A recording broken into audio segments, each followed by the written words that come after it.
اسرائیلی وزیراعظم بینجامن نیتن یاہو کا کہنا ہے کہ اسرائیل حماس کے خلاف مکمل فتح تک لڑے گا، جبکہ ایک اور وزیر نے کہا ہے کہ یہ جنگ کئی ماہ سے زیادہ تک جاری رہ سکتی ہے۔ نیتن یاہو کا بیان امریکی قومی سلامتی کے مشیر جیک سلیون کی اسرائیلی وزیر دفاع یوو گالنٹ سے ملاقات کے بعد سامنے آیا ہے۔ وزیر دفاع نے سلیون کو بتایا کہ غزہ میں حماس کو شکست دینے کے لیے مزید کئی ماہ درکار ہیں۔ اسرائیلی وزیر دفاع نے اس سے قبل سلیون کو بتایا تھا کہ اس جنگ کے لیے ایک مدت درکار ہوگی اور یہ کئی ماہ سے جاری رہے گی۔ انہوں نے کہا کہ حماس نے زمین کے نیچے اور زمین کے اوپر بنیادی ڈھانچہ تعمیر کیا ہے، جسے تباہ کرنا آسان نہیں ہے۔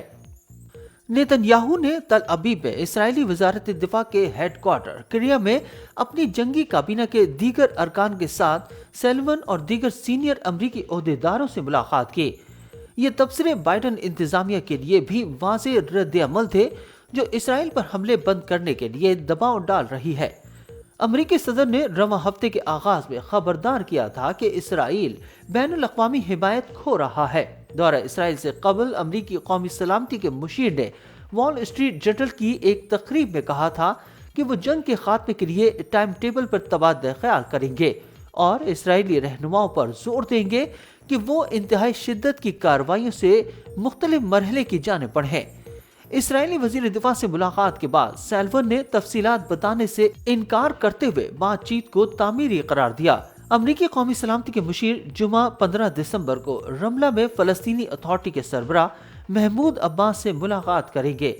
ایک امریکی عہدیدار کے مطابق دونوں رہنما فلسطینی اتھارٹی کی بحالی کے لیے جاری کوششوں اور مقبوضہ مغربی کنارے میں فلسطینیوں کے خلاف انتہا پسند آباد کاروں کے تشدد پر قابو پانے پر تبادلہ خیال کریں گے۔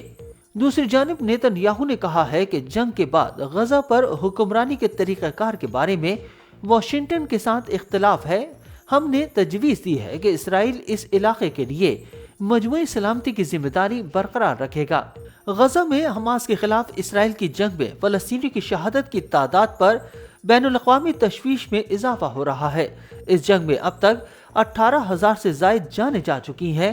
اسرائیل کو اربوں ڈالر کی فوجی امداد فراہم کرنے والی بائیڈن حکومت نے رواں ہفتے کے اوائل میں سخت ترین سرزنش کرتے ہوئے کہا تھا کہ غزہ پر اسرائیل کی اندھا دھند بمباری بین الاقوامی حمایت کو ختم کر رہی ہے۔ وائٹ ہاؤس کے ترجمان جان کاربی کا کہنا تھا کہ واشنگٹن اسرائیل پر شرائط عائد نہیں کر رہا، لیکن سلیون نے حملے کے بارے میں سخت سوالات پوچھے ہیں۔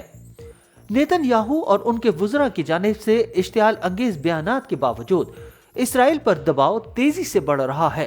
غزہ کے جنوب میں خوراک اور ادویات کی قلت اور تیزی سے پھیلنے والی بیماریوں کی وجہ سے 1.8 ملین بے گھر افراد میں سے بہت سے عارضی پناہ گاہوں میں رہ رہے ہیں۔ واشنگٹن اور دیگر ممالک اسرائیل پر دباؤ بڑھا رہے ہیں کہ وہ دسمبر کے آخر تک لڑائی ختم کر دے۔